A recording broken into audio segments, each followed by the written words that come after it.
वेङ्कटाद्रिसमं स्थानं ब्रह्माण्डे नास्ति किञ्चन वेङ्कटेशसमो देवो न भूतो न भविष्यति। श्रीमते अलर्मेल मंगानायिका समेत श्रीनिवास परब्रह्मणे नमः। திருமலையிலே பல கோடிக்கணக்கான புண்ணிய தீர்த்தங்கள் உண்டு அப்படின்னு ஸ்தல புராணம் வர்ணிக்கிறதுன்னு பல முறை அனுபவித்திருக்கிறோம். அதிலே மோட்சத்தை தரக்கூடிய முக்தி பிரத தீர்த்தங்கள் 7 தீர்த்தங்கள் அப்படின்னு முக்கியமாக கொண்டாடப்பட்டிருக்கின்றன பல புராணங்களாலே. அந்த 7 தீர்த்தங்கள்ல சுவாமி புஷ்கரணின்னு சொல்லக்கூடிய திருவேங்கடமுடையான் சன்னதிக்கும் வராக பெருமாள் சன்னதிக்கும் இடையே இருக்கக்கூடிய தீர்த்தமானது பரம பவித்திரமான உத்தமமான தீர்த்தமாக கருதப்படுகிறது. அந்த தீர்த்தம் தான் எல்லா தீர்த்தங்களுக்கும் சுவாமினியா இருக்கக்கூடியது அப்படின்னு திருவேங்கடமுடையானே அதுக்கு வரம் கொடுத்திருக்கார். அந்த சுவாமி புஷ்கரிணி தீர்த்தம் எல்லா நாளும் வசந்த தீர்த்தம். ஆனால் வருஷத்துல ஒரு நாள் அந்த சுவாமி புஷ்கரணியை காட்டிலும் உத்தமமான ஒரு தீர்த்தம் உண்டுன்னு சொன்னால் அது குமாரதாரா தீர்த்தம் அப்படின்னு சொல்லக்கூடியதான உத்தமமான தீர்த்தம்.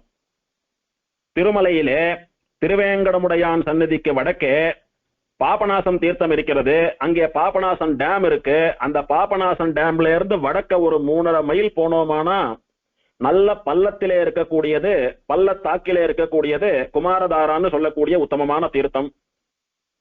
அந்த குமாரதாரா தீர்த்தம் வருஷத்துல ஒரு நாள், அதாவது மாசி மாசம் மகம் நட்சத்திரமும் பௌர்ணமியும் சேரக்கூடிய அன்று எல்லா தீர்த்தங்களுக்கும் சுவாமியாக இருக்கக்கூடிய சுவாமி புஷ்கரணியை காட்டிலும் விசேஷமான ஏற்றம் பெறுகிறது அந்த ஒரு நாள். அதனால அந்த நாளை, அதாவது நாளைக்கு தினத்தை திருமலையிலே குமாரதாரா முக்கோட்டி அப்படின்னு சொல்லுவா. முக்கோட்டி அப்படின்னா குறிப்பிட்ட ஒரு தீர்த்தத்திலே எல்லா புண்ணிய தீர்த்தங்களும் வந்து கலப்பது அப்படின்னு அர்த்தம். நாளைக்கு இந்த குமாரதாரா தீர்த்தத்துல ஸ்நானம் பண்ணினா திருமலையிலே இருப்பதாக சொல்லப்பட்ட அத்தனை கோடி தீர்த்தங்களிலும் ஸ்நானம் பண்ணின பலன் கிடைக்கும். அதனால அதுக்கு குமாரதாரா முக்கோட்டி அப்படின்னு பேரு. ஒரு மாசி மாசம் மகம் நட்சத்திரமும் பௌர்ணமியும் சேர்ந்த அன்னைக்கு இந்த குமாரதாரா தீர்த்தத்தினுடைய கரையிலே திருவேங்கடமுடையான் அவதாரம் பண்ணினான். அப்படி பெருமாள் அன்னைக்கு அவதாரம் பண்ணபடினாலே அந்த தீர்த்தத்துக்கு அன்னைக்கு ஒரு நாள் விசேஷம் அதிகம். இதை திருவேங்கடமுடையானுடைய அஷ்டோத்திரத்திலே 2 இடத்துல பார்க்கலாம். குமாரா கல்பசேவ்யாய ஸ்ரீ வெங்கடேஷாய நமஹ, குமாரதாரிகா வாச ஸ்கந்தாபீஷ்ட பிரதாய ஸ்ரீ வெங்கடேஷாய நமஹ. குமாரசுவாமின்னு சொல்லக்கூடிய சுப்பிரமணியனாலே இந்த ஸ்வேதவராக கல்பம் முடிகிற வரைக்கும் சேவிக்கப்படுபவனான ஸ்ரீ வெங்கடேசன் அப்படின்னு திருவேங்கடமுடையானுக்கு ஒரு பேரு. அந்த குமாரதாரா தீர்த்தத்தினுடைய கரையிலே நித்தியவாசம் பண்ணி கொண்டு அந்த தீர்த்தத்துல தினம் தீர்த்தமாடிண்டு திருவேங்கடமுடையானை சேவித்துக் கொண்டிருக்கிற அந்த சுப்பிரமணியனுக்கு அவனுக்கு வேண்டிய வரங்களை எல்லாம் கொடுக்கக்கூடிய ஸ்ரீ வெங்கடேசன் அப்படின்னு இன்னொரு பேர் பெருமாளுக்கு. இந்த தீர்த்தத்துக்கு குமாரதாரா தீர்த்தம் அப்படின்னு எப்படி பெயர் வந்தது அப்படின்னா புராணம் 2 விதமா சொல்றது. அதாவது ஒரு வயசான கிழவர் இந்த தீர்த்தத்துல தீர்த்தமாடி குமரனா மாறினார். கிழவரை குமரனாக்கிய தீர்த்தம், அதனால குமாரதாரா தீர்த்தம் அப்படின்னு ஒரு பேரு. 2வது சுப்பிரமணியன்னு சொல்லக்கூடிய முருகனுக்கு குமாரசுவாமின்னு பேரு. அந்த குமாரன்னு சொல்லக்கூடிய சுப்பிரமணியன் இந்த தீர்த்தத்துல தீர்த்தமாடி சாப விமோச்சனம் பெற்றான். அதனால அவன் பேர்ல குமாரதாரான்னு வழங்கப்படுறதுன்னு 2 விதமான பெயர் காரணங்கள் இதற்கு. இந்த 2 பெயர் காரணங்களையும் அகஸ்திய மகர்ஷி மார்க்கண்டேயருக்கு மார்க்கண்டேய புராணத்துல விளக்கி சொல்றார். முதல்ல ஒரு வயசான பிராமணர், ரொம்ப வயசாயிடுத்து, அவரால் எந்த காரியமும் பண்ண முடியல. அவர் உடம்பாலே மனசாலே வாக்கினாலே பண்ணக்கூடிய எந்த அனுஷ்டானங்களையும் பண்ண முடியாத ஒரு ஸ்திதிக்கு வந்துட்டார். ஒரு பிராமணன் அனுஷ்டானம் பண்ணாமல் இருந்து என்ன பிரயோஜனம், அதுக்கு அவன் இல்லாமையே போயிடலாம் அப்படின்ற நிலைமைக்கு வந்துட்டார் அவர். அவரால் குடும்பத்துக்கு சாதம் போட்டு ரட்சிக்கவும் முடியல, அத்தனை வயசாயிடுத்து. எந்த தர்மத்தையும் அனுஷ்டிக்க முடியாமல் குடும்பத்தையும் ரட்சிக்க முடியாமல் இதுக்கு மேல தான் ஏன் வாழணும் அப்படின்னு வாழ்க்கை வெறுத்து போய் திருவேங்கட மலை உச்சியில இருந்து அப்படியே கீழே குதித்து தற்கொலை பண்ணி கொண்டு செத்து போயிடலான்ற முடிவுக்கு வந்துட்டார். ஒரு மலை உச்சிக்கு மேல போய் சிரமப்பட்டு ஏறி நின்றுண்டார். நின்றுட்டு அப்படியே 2 கையும் அப்படியே மேல தூக்கி அப்படியே உறக்க கத்தினார். ஹே சர்வ தேவர்களே, ஒரு பிராமணனா இருந்துண்டு என்னுடைய வயசான கிழத்தனத்தினாலே எந்த ஒரு அனுஷ்டானத்தையும் பண்ண முடியாமல் இருக்கிறேன். நான் இருப்பதும் ஒண்ணு இல்லாததும் ஒண்ணு, இனிமேல் நான் வாழ விரும்பல. ஒரு குடும்ப தலைவனா என்னுடைய குடும்பத்தினுடைய ஏழ்மையையும் என்னால் போக்க முடியவில்லை. ஆத்து மனுஷாலுக்கு சாதம் போட கூட முடியாத ஒரு துஷ்டத்துல இருக்கேன். நான் இப்போ லௌகீகமாவும் நான் வாழ்ந்து பிரயோஜனம் இல்லை, சாஸ்திரியமாவும் நான் வாழ்ந்து பிரயோஜனம் இல்லை. அதனால உங்க சாட்சியா நான் பிராணனை மாய்ச்சுக்கிறேன் அப்படின்னு சொல்லிட்டு ஆச்சரியமா அந்த மலை உச்சியில இருந்து அப்படியே ஒரு க்ஷணத்துல குதிச்சுட்டார் கீழே. அவர் குதிச்ச அவசரத்துல இருந்து உடம்பெல்லாம் அப்படியே சுக்கு நூறா எலும்புகள்லாம் சிதறி போயிருக்கணும். ஆனால் ஏதோ ஒரு ரோஜா பூ மெத்தைக்கு மேல விழுந்த மாதிரி உணர்ந்தார் அவர். திடுக்கிட்டு கண்ணை திறந்து பார்த்தா ஒரு ஆச்சரியமான திவ்ய புருஷன், ஒரு தேவன் அவரை கையில தாங்கிட்டு இருக்கான். சுவாமி நீங்க யாரு, ஏன் என்ன காப்பாத்துனீங்க, இறக்கி விடுங்கன்னு சொன்னார் அவர். நான் தான் திருவேங்கடமுடையான், சாட்சாத் இந்த மலைக்கு அதிபதியான ஸ்ரீனிவாசன். ஹே பிராமணரே, என்ன காரியம் பண்ண பாத்தீங்க? ஆத்மஹத்தின்னு சொல்லக்கூடிய தற்கொலை கொலைய விட மகா பாபம் அது. எனக்கு சொந்தமான ஆத்மாவை ஜீவாத்மாக்களான நீங்கள்லாம் என்னமோ உங்களுக்கு சொந்தமா நினைச்சுட்டு நீங்களே அழிச்சுக்கிறீங்களே, அது மகா பாபம் இல்லையா? ஏற்கனவே அனுஷ்டானங்கள்லாம் பண்ண முடியல, மகா பாப்பியா போயிட்டேன்னு சொன்னீர. இப்போ ஆத்மஹத்தின்னு சொல்லக்கூடிய தற்கொலையை பண்ணிருந்தீரானா ஒரு பிராமணன் பண்ணவே கூடாத மகா பாவத்திலே ஒன்னது. பிராமணன் சுறாபானம் சாப்பிடவே கூடாது, பிராமணன் எக்காரணத்தை கொண்டும் தற்கொலை பண்ணிக்கொள்ளவே கூடாது, அது மகா பாவம். 7 ஜென்மத்திலும் அவனுக்கு விமோசனம் இல்லைன்னு சாஸ்திரம் சொல்றது, அது உங்களுக்கு தெரியாதா? ஒரு க்ஷணத்துல கேவலம் அனுஷ்டானம் பண்ண முடியலன்னு பிராணனையே மாய்ச்சுண்டு மகா பாவத்தை தேடிக்க பார்த்தீரே, பேசாம வரும். உமக்கு என்ன வேணும்னு என் இடத்துல கேளோ, நான் தரேன்னர். அப்போ பெருமாளை விழுந்து சேவிச்சு அழுதுண்டே இந்த வயசான தாத்தா பிரார்த்திச்சார், எனக்கு உடம்புல ஆரோக்கியம் வேணும், நான் அனுஷ்டானங்களை எல்லாம் பண்ணணும், என் குடும்பத்தை ரட்சிக்கணும், என் ஏழ்மை நீங்கணும்னு பிரார்த்திச்சார். அவ்வளவுதானே, வாங்கோ. இங்கேருந்து வடக்க கொஞ்சம் தூரம் போனீங்களானா அங்க ஆச்சரியமா ஒரு அருவி கொட்டுறது, அது பரம பவித்திரமான தீர்த்தம். என்னுடைய பூரண சாநித்தியமும் அந்த தீர்த்தத்துல உண்டு. வருஷத்துல ஒரு நாள் மாசி மகத்தன்னைக்கு அந்த தீர்த்த ஸ்வரூபமாக நான் இருக்கிறேன். அப்படின்னா என்ன அர்த்தம்? மாசி மகத்தன்னைக்கு அந்த தீர்த்தமா பெருமாளே இருக்கார். மாசி மகத்தன்னைக்கு அந்த தீர்த்தத்துல போய் தீர்த்தமாடினா பெருமாளை சேர்த்து கட்டின்றதா அர்த்தம். அதனால மாசி மகத்தன்னைக்கு அதுல போய் தீர்த்தமாடுங்கோ, உங்களுக்கு என்னென்ன தேவையோ எல்லாம் நான் தரேன்னார் பெருமாள். சொன்ன மாதிரியே இந்த தாத்தா அப்படி தடுமாறிண்டு போய் அந்த தீர்த்தத்துல தீர்த்தமாடினார். அன்னைக்கு மாசி மகம். சங்கல்பம் பண்ணிட்டு தீர்த்தமாடிட்டு கண்ணை திறந்து பாக்குறார். ரொம்ப ஆச்சரியம், இந்த தாத்தா ஒரு 60 வருஷத்துக்கு முன்னால எப்படி இருந்தாரோ அந்த மாதிரி கட்டிலும் காலையான அழகான இளைஞனா பிராமணனா மாறிவிட்டார் இவர். நல்ல அழகு, நல்ல மிடுக்கு, நரம்புகள்லாம் முறுக்கேறி ஜம்முன் இருக்கார். தன்னையே தன்னால நம்ப முடியல. ஜலத்துல போய் முகத்தை பாக்குறார், தான் தான் அது. 60 வருஷத்துக்கு முன்னால எப்படி இருந்தேனோ அப்படி இருக்கேனே இப்போ அப்படின்னு ஆச்சரியமா அவருக்கு ஒரு ஆச்சரியம் வந்துடுத்து. உடனே ஆகாசத்துல நிமிர்ந்து பார்த்தார். இவருக்கு சேவை சாதித்த பெருமாள் ஒரு க்ஷணம் இவருக்கு சேவை கொடுத்துட்டு மறைஞ்சு போயிட்டார். அங்க இருக்கக்கூடிய தேவர்கள்லாம் அசரீரியா பேசினான். என்ன நடந்ததுன்றத நாங்கெல்லாம் பார்த்துட்டு இருந்தோம். ஹே வயசான பிராமணரே, நீர் தற்கொலை பண்ணிக்கிறதுக்கு ஆரம்பிக்கிறச்ச ஹே தேவர்களே அப்படின்னு எங்களெல்லாம் கூட்டு பேசினீரே, அப்பவே என்ன நடக்கிறதுன்னு பாக்குறதுக்காக நாங்கெல்லாம் வந்துட்டோம். நாங்க உங்களை காப்பாத்துறதுக்குள்ள பெருமாள் உங்களை காப்பாத்துட்டார். பெருமாள் உங்களுக்கு விசேஷமா வரமெல்லாம் கொடுத்தார். இந்த தீர்த்தத்தினுடைய பெருமை என்னன்னு உங்க மூலமா நாங்க தெரிஞ்சுட்டோம். நீங்க பெருமாள் கொடுத்த இளமையோடு கூட நல்ல ஆரோக்கியமா உங்களுடைய அனுஷ்டானங்களை எல்லாம் பண்ணிட்டுருங்க. அதோடு கூட பெருமாள் உங்களுக்கு நிறைய செல்வம் கொடுத்திருக்காரு. இப்போ ஆத்துக்கு போய் பாத்தீங்களான்னா குச்சேலராட்டமா உங்க ஆத்துல நிறைய செல்வம் ஐஸ்வர்யம் குவிந்து கிடைக்கிறது. அந்த செல்வத்தை எல்லாம் கொண்டு யாக யக்ஞங்கள் தான தர்மங்களை எல்லாம் பண்ணிட்டு அதிதி சத்காரம் எல்லாம் பண்ணிட்டு வரவாளுக்கெல்லாம் சாதம் போட்டுண்டு நிறைய தர்ம காரியங்களை எல்லாம் பண்ணிட்டு பல காலம் வாழ்ந்து அந்த திருவேங்கடமுடையானுடைய திருவடிகளை சென்று சேர்வீர்களாக அப்படின்னு தேவர்கள்லாம் சேர்ந்து வரம் கொடுத்தா. அவரும் அதே போல ஆத்துக்கு போய் பார்த்தார். அப்படியே குபேர புரியாட்டமா மாறிடுத்து. நிறைய பணம், நிறைய சொத்து இருக்கு அவருக்கு. ஆசைப்பட்டபடி குடும்பத்துல எல்லாரையும் நல்ல ஸ்திதிக்கு கொண்டாந்து நிறைய தான தர்மங்களை எல்லாம் பண்ணிட்டு திருவேங்கடமுடையானுடைய திருவடிகள்ல சரணாகதி பண்ணி மோட்சத்துக்கும் போய் சேர்ந்தார் அவர். அப்போ தேவர்கள் அவருக்கு ஒரு விஷயம் சொல்லி அனுப்பினான். நீர் எந்த தர்ம காரியம் பண்ணாலும், எந்த தானம் பண்ணினாலும், எந்த சத்காரியம் பண்ணினாலும் ஒரு வார்த்தையை சொல்லி பண்ணும். ஸ்ரீவேங்கடேசகா பிரியதாம், நாம் பண்ணக்கூடிய இந்த காரியத்தினாலே திருவேங்கடமுடையான் பிரீத்தி அடையட்டும் அப்படின்னு சொல்லி கொடுங்கோ, உங்களுக்கு நல்ல கதி கிடைக்கும்னு சொல்லி அனுப்பினா.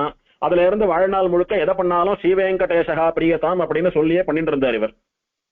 இப்படி திருவேங்கடமுடையான நினைச்சுண்டு பல தர்ம காரியங்கள் பண்ணபடியினாலே பல காலங்கள் நல்ல வாழ்வு வாழ்ந்து கடைசியில திருவேங்கடமுடையானுடைய திருவடிகளை போய் சேர்ந்தார். மோட்சத்துக்கு போயிட்டார் அவர். இத திருவேங்கடமுடையானுடைய சகஸ்ரநாமம் கூட சொல்றது. விருத்தஸ்ய சுகுமாரத்வ பிரதாய நமஹ, கிழவனுக்கு இளமையை கொடுத்து குமரனாக்கிய பெருமாளே உனக்கு நமஹ அப்படின்னு சகஸ்ரநாமம் சொல்றது. இப்படி கிழவனை குமரனாக்கினதுனால குமாரதாரா தீர்த்தம் அப்படின்னு ஒரு அர்த்தம். ரெண்டாவது காரணம் என்னன்னா, தேவர்களுடைய சேனாதிபதியாக இருந்தவன் சுப்பிரமணியன் சொல்லக்கூடிய குமாரசுவாமின்னு சொல்லக்கூடிய முருகன். அவன் ஒரு முறை தாரகாசுரன் சொல்லக்கூடிய பிராமணனான ராட்சசனை வதம் பண்ணிட்டான். அவன் ராட்சசனாக இருந்தாலும் பிராமணனா இருந்தபடியினாலே அவனை கொண்டதுனால பிரம்மத்தி தோஷம் வந்துடுத்து சுப்பிரமணியனுக்கு. அந்த பிரம்மத்தி தோஷம் வந்தபடியினால அவனை தேவலோகத்துல தேவசேனாதிபதி பதவியிலிருந்து கீழே தள்ளுட்டான். தோஷம் இல்லாம இருக்கிறவாதான் அங்க இருக்க முடியும். ஏதான சாபமோ தோஷமோ வந்துடுத்துன்னா பூலோகத்துக்கு வந்து அதுக்கு பிராயசித்தம் பண்ணி அதுல இருந்து விடுபட்டு வந்தாதான் திரும்பவும் தேவலோகத்துல அந்த பதவியில சேர்த்துப்பா. இப்ப பிரம்மத்தி தோஷம் வந்துட்டதுனால அங்க இருந்து குமரனை அந்த ஸ்தானத்துல இருந்து தள்ளி விட்டுட்டா. அந்த தேவசேனாதிபதி பட்டத்துக்கு வேற ஒருத்தர் வந்துட்டார். இப்போ என்ன பண்றதுன்னு கேட்டா பிரகஸ்பதி சொன்னார், பூலோகத்துக்கு போய் பிராயசித்தம் பண்ணிட்டு பிரம்மத்தி தோஷம் நீங்கி வா, அப்புறம் பார்க்கலாம்னு சொன்னார். என்ன பண்றதுன்னு தெரியாம தன்னுடைய தகப்பனாரான பரமசிவனை வந்து கேட்டான் சுப்பிரமணியன். சிவன் சொல்றார், நாராயணா அப்படின்னு ஒரு முறை சொன்னாலே நிறைய பாவம் போயிடும். இருந்தாலும் இது விசேஷமான பிரம்மத்தி பாவமா இருக்கிறபடினால உனக்கு விசேஷமான ஒரு பிராயசித்தத்தை சொல்றேன் கேளு. ஸ்வர்ணமுகி நதிக்கரையில வெங்கடாச்சலம் அப்படின்னு ஒரு ஆச்சரியமான மலை உண்டு. அதுதான் திருமலை. அந்த மலையினுடைய மகிமை ரொம்ப அபாரமானது. அதுல நிறைய புண்ணிய தீர்த்தங்கள் உண்டு. அது எல்லாத்துக்கும் சுவாமியா இருக்கக்கூடியது சுவாமி புஷ்கரணின்னு சொல்லக்கூடியதான ஒரு தடாகம். அந்த தடாகத்தினுடைய கரையிலே ஸ்ரீனிவாசன் என்கிற திருநாமத்தோடைய கூட பரம புருஷனான ஸ்ரீமன் நாராயணன் திருவேங்கடமுடையான் வாசம் பண்ணிட்டு இருக்கான். நீ முதல்ல போய் அந்த சுவாமி புஷ்கரணியில தீர்த்தாமாடி அந்த திருவேங்கடமுடையானை சேவிச்சுட்டு அடுத்தபடியா சக்கர தீர்த்தம்னு ஒரு தீர்த்தம் மலையிலே உண்டு, அங்க போய் தீர்த்தாமாடு. தீர்த்தாமாடிட்டு பாபநாச தீர்த்தத்துக்கு வடக்கே இருக்கக்கூடிய குமாரதாரா அப்படின்னு சொல்லக்கூடிய தீர்த்தத்துக்கு போய் சேர். அந்த தீர்த்தத்துல 3 வேளையும் தீர்த்தாமாடிண்டு வெங்கடேச அஷ்டாட்சரி மந்திரத்தை ஜபம் பண்ணி கொண்டிரு அப்படின்னு சொல்லி அந்த வெங்கடேச அஷ்டாட்சரி மந்திரத்தை தானே ஆச்சாரியனாக இருந்து சுப்பிரமணியனுக்கு உபதேசமும் பண்ணினான் ருத்ரன். நமக்கெல்லாம் ஆச்சாரியால் சமாசயனம் பண்றச்ச வெங்கடேச அஷ்டாட்சரி மந்திரமாட்டமா நாராயண அஷ்டாட்சரி மந்திரத்தை உபதேசம் பண்றா. திருமந்திரம்னு பேரு, மூல மந்திரம்னு பேரு. அந்த மந்திரத்துல நாராயண சப்தத்துக்கு பதிலா வெங்கடேச சப்தத்தை போட்டுண்டோமானா அது வெங்கடேச அஷ்டாட்சரி மந்திரம். பரம ரகசியமான மந்திரம். வாய் விட்டு இன்னொருத்தர் காதுல விழும்படியா உறக்க சொல்லக்கூடாது. ஆச்சாரியனிடத்துல உபதேசம் வாங்கிட்டு தான் சொல்லக்கூடியதான மந்திரம். பரம பவித்திரமான சக்தி வாய்ந்த மந்திரம். அந்த மகா மந்திரத்தை சுப்பிரமணியனுக்கு ருத்ரன் உபதேசம் பண்ணினான். சுப்பிரமணியனும் சுவாமி புஷ்கரணியில தீர்த்தாமாடி திருவேங்கடமுடையான சேவிச்சுட்டு சக்கர தீர்த்தத்துல ஸ்நானம் பண்ணி அங்கே இருந்து நேர குமாரதாரா தீர்த்தத்துக்கு போய் தினம் தீர்த்தாமாடிண்டு ஒரு 12 வருஷ காலம் இந்த வெங்கடேச அஷ்டாட்சரி மகாமந்திரத்தை ஸ்ரத்தையா ஜபிச்சுண்டு வந்தான். அப்படி 12 வருஷ காலம் பூர்த்தி அடைகிற சமயத்திலே ஒரு மாசி மாசம் மகம் நட்சத்திர தன்னைக்கு பௌர்ணமி கூடின நன்னாளிலே மத்தியான வேளையிலே சுவாமி திருவேங்கடமுடையான் இப்போ நாமெல்லாம் திருமலையில பெரிய கோயில்ல சேவிக்கிறது போல சர்வாலங்கார பூஷிதனா அர்ச்சாவதாரணா மோகனாகாரமான தன்னுடைய பிறரை கவரக்கூடிய அழகான திருக்கோலத்தோடைய கூட இந்த சுப்பிரமணியனுக்கு சேவை சாதித்தான். அதாவது திருவேங்கடமுடையான தியானம் பண்ணிண்டே இந்த வெங்கடேச அஷ்டாட்சரி மந்திரத்தை ஜபிக்கணும் அப்படின்னு திருத்தகப்பனார் சொன்னார் இவனுக்கு. இவன் திருவேங்கடமுடையான சேவிச்சு அவருடைய திருமேனியை அப்படி மனசுல அப்படி தங்க வச்சுண்டான், பதிய வச்சுண்டான். சுவாமி புஷ்கரணியில தீர்த்தாமாடிட்டு திருவேங்கடமுடையான சேவிச்சானோன்னு அந்த ரூபத்தை அப்படி மனசுல பதிய வச்சுட்டான். அந்த ரூபத்தை தியானம் பண்ணிண்டே வந்தான் 12 வருஷம். தமர் உகந்தது எவ்வுருவம் அவ்வுருவம் தானேன்னு ஆழ்வார் சொன்னது போல, யத்பாவம் தத்பவத்தின்னு சொன்னது போல, இவன் எந்த ரூபத்தை தியானம் பண்ணினானோ 12 வருஷம் அதே ரூபத்தோடைய கூட திருவேங்கடமுடையான் மூலவரா அர்ச்சாவதாரமா சேவை கொடுத்தார். இவனோடு பேசினார். ஹே சுப்பிரமணியா, நீ பண்ணின தவத்தாலே நான் மகிழ்ந்தேன். நீ என்னைக்கு சக்கர தீர்த்தத்திலே தீர்த்தாமாடினாயோ அன்னைக்கே பிரம்மத்தி தோஷம் உன்னை விட்டு குரோச்ச தூரத்துல ஓடி போய் நின்னுடுத்து. ஆனால் அந்த பிரம்மத்தி தோஷம் உன்னை விட்டு போகல, உன்னிடத்துல இருந்து வெளியில வந்து தூரக்க நின்றுட்டு இருந்தது குரோச்ச தூரத்துல. நீ தினம் இந்த குமாரதாரா தீர்த்தத்துல தீர்த்தாமாடிட்டு வந்ததுனால அந்த பிரம்மத்தியால திரும்பவும் வந்து உன்னோட ஒட்டிக்க முடியல, இன்னமும் தூரத்துல நிக்கிறது. என்னுடைய திவ்ய சக்தியினாலே அந்த பிரம்மத்திய நான் விரட்டுடுறேன். இனி உனக்கு பிரம்மத்தி தோஷம் கிடையாது, உன்னை விட்டு பிரம்மத்தி போயிடுத்துன்னு சொன்னார். உடனே பிரம்மத்தி தலை தெறிக்க ஓடி போயிட்டான் அங்கேருந்து. அதோடு கூட உனக்கு வேற என்ன வேணும் அப்படின்னு கேட்டா, பெருமாளே உன்னை அர்ச்சாவதாரமா சேவித்தேன், நேர சேவிக்கணும்னு கேட்டான் இவன்.